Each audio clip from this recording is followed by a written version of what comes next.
ubwo twamusezeye ariko ntago ari ukuvuga ngo agiye gusibangana mu mitima yacu koza asize imiryango asize abana tugomba kuzitaho na buri muntu wese ukurikiye Iris TV yakagize icyo azakora ko yasize abana babiri n'abagore babiri urumva nabapfakazi check gentleman unyumve neza nari high ntasaranti kwaho oh no sigauta eraho nyamugiyo bijyanda bizinujye ubura imvano ndabyina mvamo kasigensiganura karaso kanjuza nkomoka umvireho na mugabo umwe yewe na n'umutwe umwe ahari abantu ntihagakwiye gupfa uzabona twinshi tuzagutoza ibyazaza uzabona inkangu zaciwe na Maria Yoshua ari mariri imfubyi asengera abapfakazi bandagaye hirya hino mu bisagara nuzibase kubera iki isi naminduka hari hamena kuka bamwe barya abandi bapfe kuvugira do bandi sinari nanze kuvugira polyclinique wenda byahereye aho Yes, reka twongere tubasuhuze mwese mudukurikiye muri kano kanya twizera ko mukomeshwe gubwa neza nibyo tuba tubifuriza umunsi ku wundi twongeye kuba ikaze mu biganiro bitandukanye tubategurira nka Iris TV muri kano kanya rero nkuko mubibona turi kumwe ndetse twanakiriye umuraperi Khalifan umwe mu baraperi bafite izina hano mu Rwanda bafite izina rikomeye kandi umaze igihe kinini mu kibuga niwe tugiye kuganira ariko mbanze mwakire numva uko ameze Khalifan makuru amakuru ni meza jado biragenda biriruka biracamo swagazo nizazi ni nago twabishidikanyaho gusa ikintu kiyongereyo wakoze umubiri umeze neza ikuno nakoze ikuno kabisa ikuno ryabaye ikuno nasubire base ewana cyakoze nguyu umubiri ubundi w'abaraperi nguyu umubiri w'abasani no umubiri w'amafaranga by the way tunagusanze n'ahantu heza by the way you meze fresh mu mutwe ntago wabura kubura ahantu hameze neza okay yes ni Khalifan rero twishimiye kumwakira bwa mbere kuri Iris TV ndetse tunamushimira ko yaduhamwa tukaganira nubwo yabitoroshye turi mu bigoye turi mu minsi tukibuka umuraperi watuvuyemo ari we J Paul ntago rava mu mitwe y'abantu benshi turacyamufite ku mitima n'ubundi tuzamuhorana yego twaranamuhoranye abakunzi be ariko uyu munsi bwo biracyari hafi cyane turasukubirebaho numwe mu baraperi bagaragaye mu ndirimbo yakorewe J Paul yo kumwibuka ndetse yo kugumya gusigasira bya bigwi bye kugira ngo bitazatuva mu matwi Khalifan ndabigushimiye kwanza mbere ya byose asante musaza reka umfashe tunashimire n'abandi bahanzi mwafashe umwanya mukakorana iri ndirimbo nabonye ubwo wenda uraza kudufasha kugenda wa mentioninga niba biri ngombwa n'igitekerezo bakizanye uratubwira mbere na mbere nabanza gushimira umuntu bita Legion ni producer yakoranye n'indirimbo na J Paul Legion niwe organize indirimbo yaraduhamagaye harimo Pifra harimo Diplomate harimo Soshamura harimo Marina na Legion nawe nyirubwite na Micho the best nanjye so urumva rero na Betray ni indirimbo irimo impande zombi kandi ikintu kimwe nashimira abakunzi ba J Paul nuko berekanye ko bakimukunda indirimbo yarebwe pe yarebwe indirimbo yitwa by J Paul nubwo twamusezeye ariko ntago ari ukuvuga ngo agiye gusibangana mu mitima yacu koza asize imiryango asize abana tugomba kuzitaho na buri muntu wese ukurikiye Iris TV yakagize icyo azakora ko yasize abana babiri n'abagore babiri urumva nabapfakazi kuko nta mugabo bafite so bakeneye kubaba hafi n'uburyo buri financial so ugarutse ku kintu cyiza kandi nabonye nejo bundi nakunesha ku munsi w'ejo Bulldog yagarutseho ubwo bari kuri finero bari gushingura umuvandimwe avuga ati aba bana n'abacu abantu uko ari babiri tuzabitaho tuzabarira ni byiza wenda tukiri gatoya no kuri iyi ndirimbo igitekerezo cyazanywe nande mwakoze kuwuhe munsi ni indirimbo nabonye yagiye hanze ku munsi w'ejo niba nibeshye ubundi tukimenye inkuru ko Jepoli yatabarutse umunsi wakurikiyeho twahise tujya muri studio ni nanjye muhanzi wa mbere wagezeyo nanga buriya butumwa ndi ku gituro cyawe mfite ifoto yawe ndavuga niwumva kandi bugiye utaneguje nibura back bas ese ndi kurota cyangwa ndi mu nzozi byo mbona ni nka movie ni wagiye amara masa uzahora bamasa iyo nza kugira power nari kuza kukuzura nkumbuye bya bihe ducana amatabaza J-Part forever wagiye n'ubu nyigukeneye always nzahora mukeneye man ntabwo ari ukuvuga ngo tuzabe nk'abandi tujyana umuntu twamara kumushingura tugitera umugongo ngo duhite twibagirwa wa muntu hari ibigwi byinshi asize ndi umwe mu baraperi nanjye nzifuza ko nzabisigasira izina ryanjye nzajya ndyomeka kurya J-Poli okay good ni indirimbo nziza nshimira cyane nawe khalifan by'umwihariko indirimbo numvise wiyo wateguye ukandika neza rimwe amagambo meza warapyemo kugira ngo n'abantu bakomeza kugenda bayireba abantu bakunda J-Poli abantu bakunda hip hop muri rusange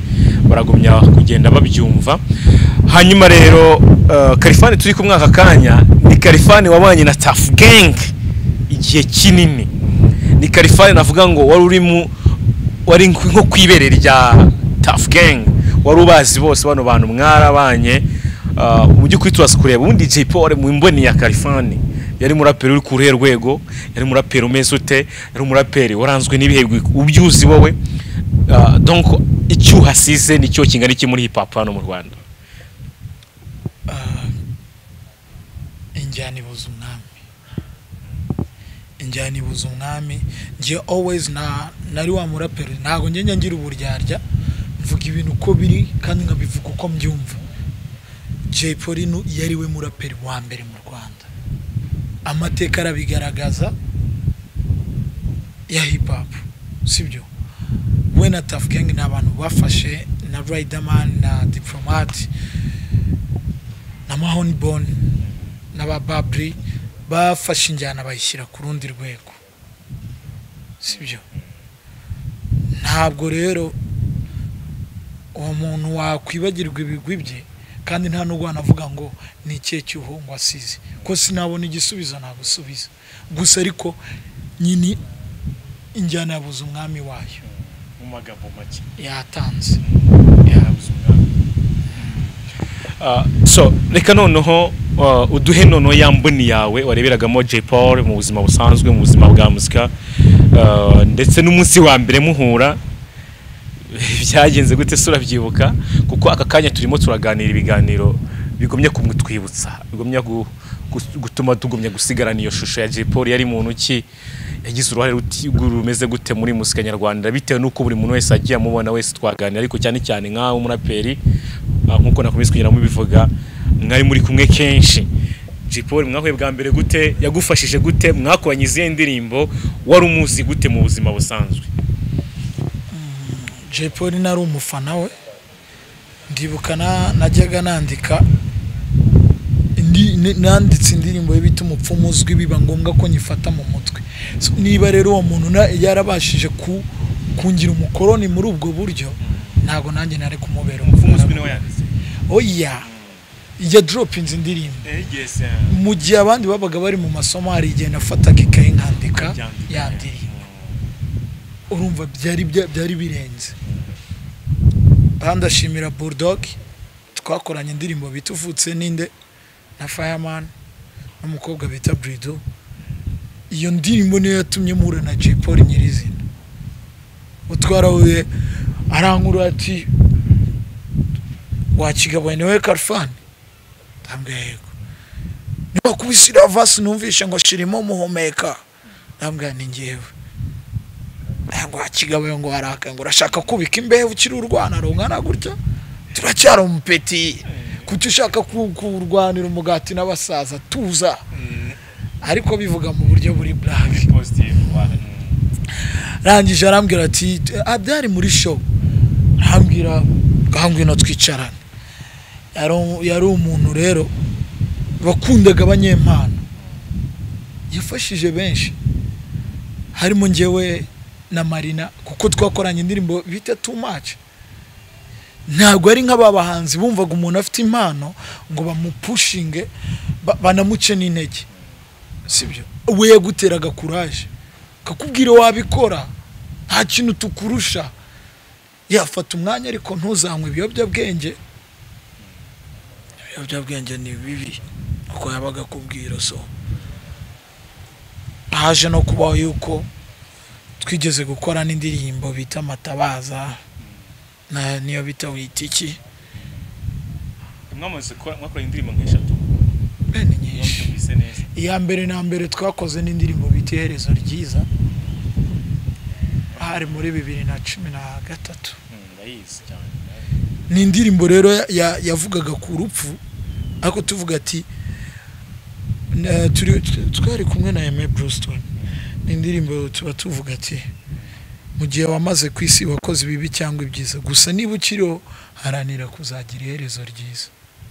Buri munsi kucyeye uzana n'ibyaho, yaba ibyiza cyangwa ibya fake, nge ndakira nuza umutima nkaryama nkasinzira, nawe urya kwiswanyurwe turi nta munoza, ku mihanda bararira, ku bipangu bakabogoza, ariko ndibaza kuki mwene muntu adashima, ku mugabo arya duke akarenza. Niyo verse niyo yankubitiyemo.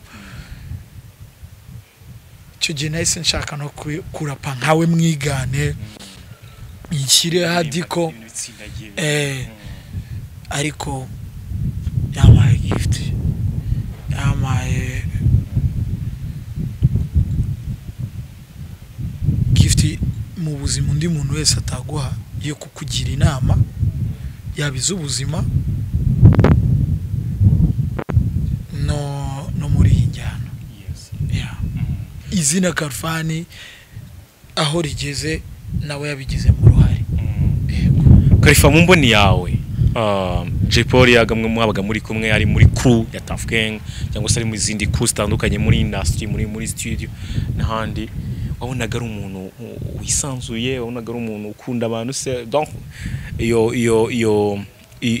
iyo collection y'uburyo y'imyitwarire ye yabaga imeze gute? Ubundi Jepoli ari umuntu ukunda kugira black. Buri ari nk'ikintu, hari igihe umuntu ashobora kuvuga ijambo karyumva nabi bitewe ko mudahorana. Jepoli ari tubare, ubundi Jepoli yari wa muntu wakaza ati jado arusaza, iki kigabo cyararakaye, ati musaza ati bimeze bite, akagutera siyasa vuba akaba nta kibazo, ukabona ko nta mutima mubi. Ariko kumubona nawe ntibyabaga byoroshye, kuko yari umugabo wakoraga cyane, yahoraga mu kazi, yagiye mu ntara kuririmba, yasinye ama contract ari butume ari bube busy. Ariko iyo mwabonanaga niyo yaba ari isaha imwe. Jepoli ni umuntu narayiwe mu rugo, ni umuntu twasangiye ibyo kurya ibyo kunywa, umuntu nyine twabanye mu buzima bwose. Mama Crow arabizi na Fifi kandi arabizi, kuko akiba Kicukira abana n'umugore bita Fifi, nagiyeyo nko kumureba inshuro nka 20 zingahe, nagera ngo nsanga aragiye. Ariko igihe twabonaniye yahise andeba ngo iki gisaza moranyibeshye, ngo rero ubu ngiye muri diro, uraza tujyane mu modoka, ubwo tugende tujya mu kazi, nitumara kugakora ubundi tugende muri studio ngo kubite ya boro yawe. Niyo ndirimbo rero niyo yamaherezo ryiza. Kandi nanjye nzifuza kugira iherezo ryiza, kuko nta kintu namurushaga. Yandushaga ubutwari, yandushaga ibigwi, yandushaga n'ubuhanga muri bino bintu, sibyo? Yandushaga n'ubunararibonye, urumva? Andusha n'umuryango, afite abana 2, afite n'abagore 2, nta mugore njyewe ngira, nta n'umwana ngira. So urumva ari byinshi nkwiye kumwigiraho. Tumureke Jepoli agirira uko ridashira, kuko ngiye kumuvuga nazamuvugaho bukira bugacye, bukongera bukira bugacye. Yaposana Khalifan nagwe byoroshye sometimes kuvuga umuntu wamaze kuva mu maso yacu, kuvuga umuntu tuzongera kubona dufite ahantu twasize, byanga bikunze nagwe byoroshye. Ariko mukanya wambwiye uti Jepoli ngewe navuga ngo yari umwami wa hip hop, tuzo umwami wa hip hop. bitumye nibaza mu by'ukuri n'abantu bajye babyumva, niyo mpamvu tuba tuganira gutya kugira ngo tugere twunguka ubumenyi. Ubundi iyo umuntu nk'ukuvuze ati Jay Pauline yari umwami, wowe khalifan wabishingiraga kuki? Ntago mbivuze agiye. Always interviews zanjye zose uzazirebe. Iyo bambazaga ati nabaye baraperi wemera, always number 1 yari Jay Pauline Kabaka. Yari Kabaka.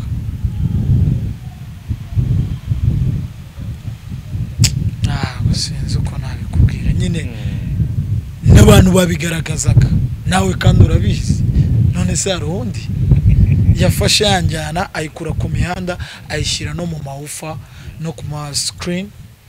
Yari umuhanzi wakoraga cyane n'umuntu na David yarabibonye, nkanswe ngewe nkanskuriye. None se bwahera upinga Jay Pauline. David yaraje aravuga ati hano hari umuhanzi, hari abaririmbyi benshi, ariko ntabwo kwanza muri uyu muziki nyarwanda Jay Pauline ni ikindi kintu. Bamureke yari intumwa Imana yatwihereye. Misiyo rero Imana yamuzaniye ku isi yayirangije, kandi ikintu nanjye namushimiye, yagize iherezo ryiza. Ntawe agiye yanduranyije nawe, still ikamba yarijyanye. N'umumarayika by the way ahari mu ijuru ahagarariye hip hop mu Rwanda uko byagenda kose. Ejo bundi nibwo numvaga kapiropi ngira ngo pifra nako ni mu ndirimbo yaririmbye yabigarutseho, avuga ati nanjye ejo ndaje nzagusanga ngaho mu ntegurira, twongere duseke, twongere tumere neza. Khalifan, bimwe mu bihe bidasanzwe uzahora wibukira kuri Jay Pauline yakoze, wenda sinzi niba nakugoye mu cyo kibazo, ariko nk'ibi navuga nk'uduhigo yagiye akorera hano muri muzika nyarwanda uzahora wibuka kuri Jay Pauline. Njewe ikintu cya mbere ndibuze kukubwira, urakibaza uzakibaza n'abandi bahanzi. Jay Pauline guma yigeze kubaho igitangira, yayindi Tom Cruise yatwaye, nibwo bwa mbere bari bahuje injyana zose ariko ziri kurushanwa. Jay Pauline bagiye kuririmba, bamaze kuririmba bagiye gutaha, abaturage bafunga imihanda ati nimudasora Jay Pauline hano dusuhuze ntago tubyemera. Ubwo imodoka irarara 2012 urumva ntabwo muri buve hano. Bagira ni blague, bohereza aba bounce nabo mushinzwe umutekano, biranga. Biba ngombwa ko Jay Pauline asohoka arabapepera ababwira ati umva mwabigamo mwe mutuze reka natwe dutaye tujye gutegura ibindi bintu. Nibwo bisi yongera komeza. Aho bari he? Niba ari cyangwa I think kuko niho yaheraga. Amorodi shows yabaye muri za guma za mbere babizi Jay Pauline yararimo. Aka kabiri rero bagize gutya aravuga ati umuhanzi wa mbere utwaye iki gihembo n'uyu. Abantu baravuga ati murabeshye, barigaragambye ibintu bihindura isura. Can you imagine rero icyo gihe? Ndabyibuka neza nanjye nari mpari, yari kuri guma ya mbere koko Tom Cruise ubwatorwaga nyerekana bivuge nta nicyo bitwaye, nta mateka nyine. Bateye amabuye Lion Manza arabizi, abafana bose bari hari niyo bari basubira inyuma bakara muri video z'inyuma, babona ibuye ryakubise kuri stage kubera Jay Pauline. Mu by'ukuri nkuko babivuze neza, yari injyana zose, yari collection injyana zose zikorerwa mu Rwanda. Yagiye hip hop. No. Reka rero ngukubita kandi kantu ka gatatu kari karenze. Urumva Davido bwa mbere aza mu Rwanda kwakunda abahanzi babicaye backstage. Davido yaricaye backstage kubera izina Jay Pauline yari afite, yari bubanze Davido akaba ari uri busoze show. Ubwo Davido arahari bahamagara Jay Pauline, yinjira kuri stage nk'ibisanzwe arakubita abantu barasara. Yari afite indirimbo bitaga ku musenyi. Davido aravuga ngo who's that?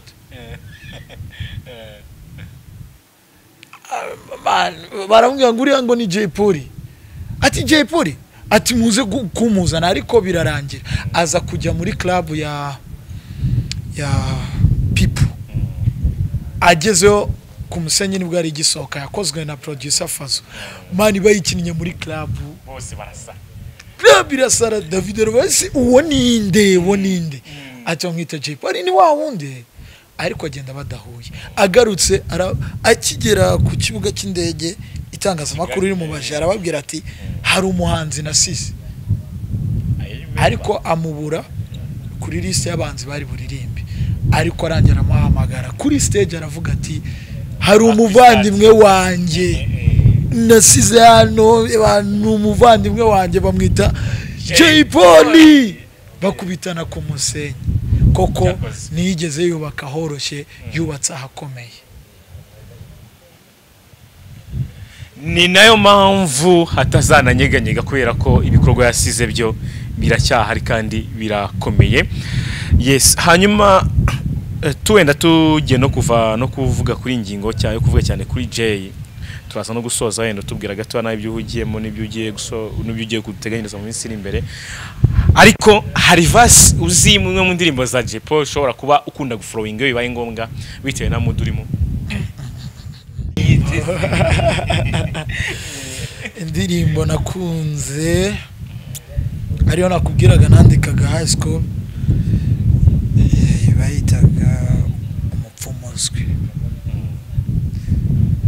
Jackie gentleman unyumve neza nari high ntasaranti kwa oh no sigaudaeraho nyamugiyo bijyanda bizinujya ubura imvano ndabyina mvamo kasigensiganura karasuka njuza nkomoka umvireho na mugabo umwe yewe na n'umutwe umwe ahari abantu ntihagakwiye gupfa uzabona twinshi tuzagutoza ibyazaza uzabona inkangu zaciwe na Maria Yoshua ari marira imfubyi asengera abapfakazi bandagaye hirya hino mu bisagara nuzibase kubera iki isi naminduka hari hamena kuka bamwe barya abandi bapfe kuvukira do bandi sinari nanze kuvukira polyclinique wenda byahereye aho wallahi God bless him Imana ibe hamwe nawe Imana ibe mu mitima y'Abanyarwanda bamukundaga bakomeze bakomeze kwihangana nuko twese niho tujya.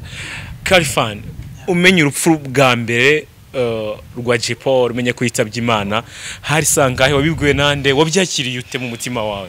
Byari nka saa 10:30 za mu gitondo saa 11 saa 10 gutyo hafa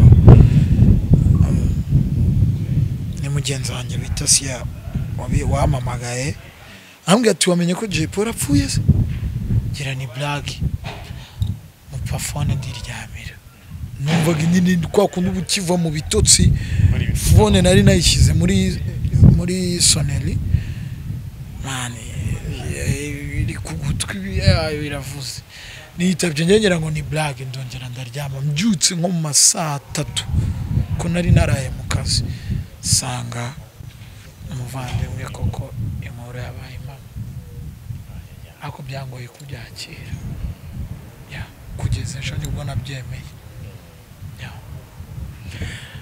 Kimwe mu bintu wabonye kuri finero cyangwa se mu gushyingura Jay Paul bikagira icyo bigusigira ku mutima bitewe n'uburyo wabonye abaturage ngira ngo bari hariya reaction bagaragaje ibyo wabonye kuri social media byose ubihuje watekereje iki kuri Jay Paul watabarutse?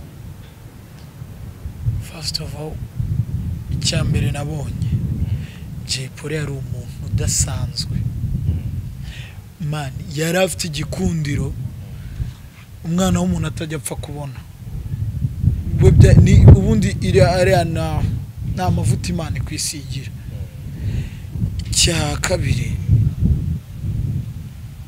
twari turi mu bihe bya covid ariko ibaze ko abantu twari twegeranye nta muntu wari ukitaye ngo ku cyorezo kuki nyine yari umuntu byari bigoye yuko yararenze intekerezo z'abantu abantu baguye igihumure barabateruye bararize benshi si wabibonye se wewe wari uri ikindi abantu baravuze ati umubare n'uyu ariko byari bigoye ko uri buheze abantu bagera ku bihumbi nka 2 cyangwa 1,000 ngahe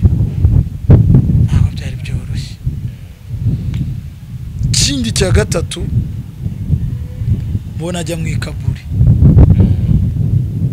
nahise mbona nanjye ko ndubusa cya gatanu cyangwa niba ari cya kane narebye abana asize ndeba abagore asize icyo gihe babaye abapfakazi abana nabo babaye abana b'abapfakazi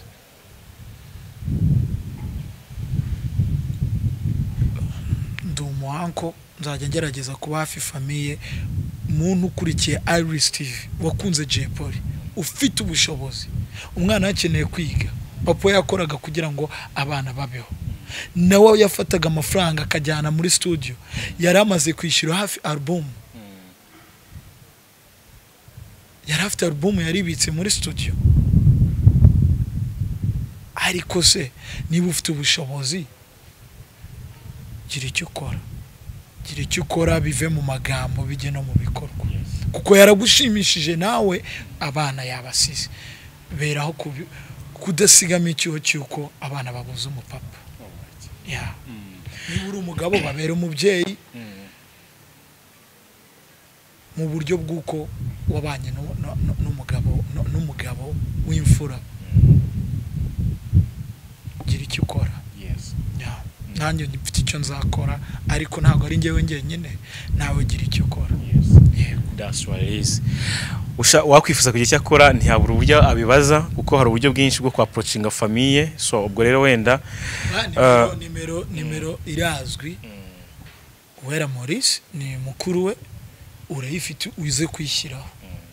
uze kwishyiraho abantu kandi namwe bitangazamakuru mugira icyo mukora kugira ngo icyo kintu kibeho ntabwo nanjye nakifuza kuzahura n'umwana wa Jay Polly abayeho nabi kandi twarabanye neza nawe mwarabanye neza nawe mwaragiranye ibihe yagwaye ama interviews yagwaye indirimbo wabonye icyo uvuga wabonye icyo ukina ku ma TV no ku ma radio sibyo ibiteramo yagiye akora yatunze abateguraga ibyo bitaramo kandi nabo baramutunze so abeho gufashanya mu buryo buri financial nuko bimeze rero wavuga rero kuri Jay yavuga byinshi cyane bitandukanye bwanakwira gusa icyo twakwifuza no kuzagira iruhuko ridashira umuryango ukomeze ukomere abana basigaye bo ntago bazishora inzira kuko Jay Polly yakoreye u Rwanda yakoreye Abanyarwanda ntago yikoreye we n'umuryango we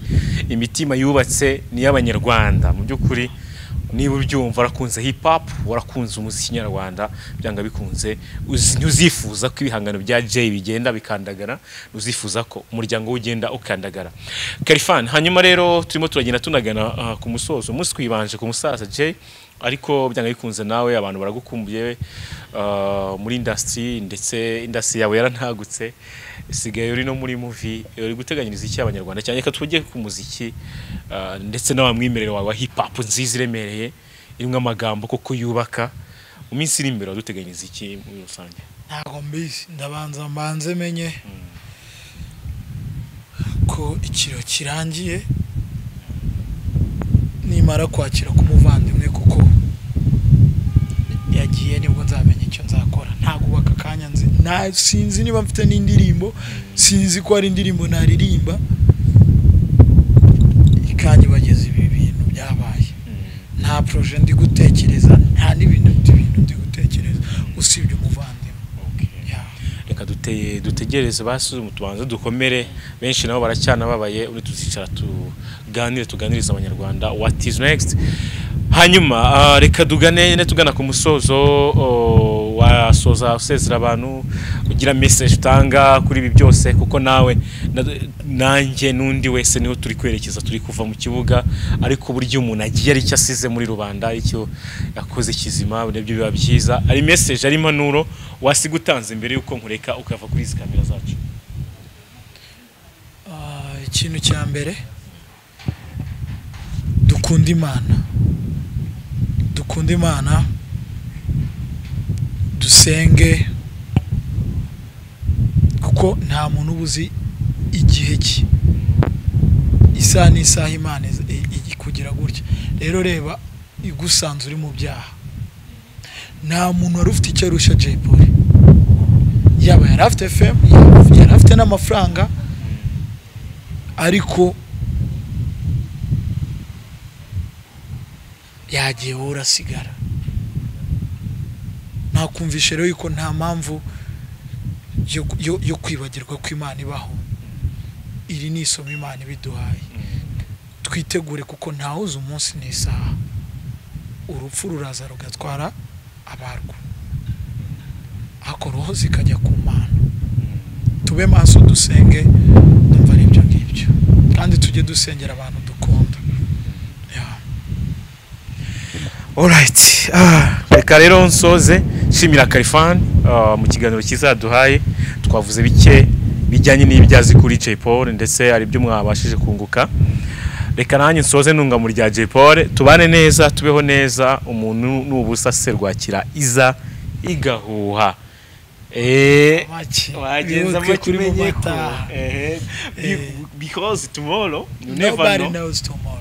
Alright, tubane neza, twishimane, dufashanye, dukundane. Khalifan, ufite inyota mu amazi, ufite inzara mugaburire, uwabuzaryama mu buryama, sibyo? Yes. Abantu muri iyi minsi turi mu gusekana cyane, twitaye kubi ku nkuru mbi ku bantu kuruta gutanga inkuru nziza, sibyo?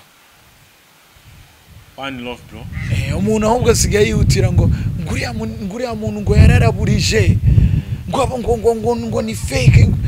None se niba ufite ubushobozi wamufashije? Umufashije iki? Abantu nukuvuga ngo nowadays bishimira ibihombo by'abandi, kandi abantu tubereho gufashanya. Nawe ibyo byose uzabisiga. Hari ikibanza cyiza kiruta ibindi bibanza tugura. Ikibanza kiruta ibindi ni hari hatujye. Imirimo yacu kabirarange tukabaho tudatekereza ejo hazaza, sibyo? Tekereza rero yuko akugira cyane ngure ha muntu ngo yararaburije, nawe niwe uzakurikira. Ariko nta nyirisi turayikorera, nta nyitura niduha, ariko tukayisiga tukagenda. Mirimo myiza just on bambisi nakuru. Bye bye, ndabashimiye. Jado twishime, twabanye mu byo kuyobora ikiganiro. Nshimira cameraman Emilie Gofinda, we namushimiye cyane by'umwihariko kuko yatuganirije bihagije. Mukomeze mudukunde, mukande subscribe muri benshi, tuzamure chaîne yacu, mudusure kuri iris.rw, turandika inkuru zitandukanye zose tuba tugira tuvuga tumwana ziyasanga. Bye bye Khalifan, bye bye. Nawe wakoze Jado fresh.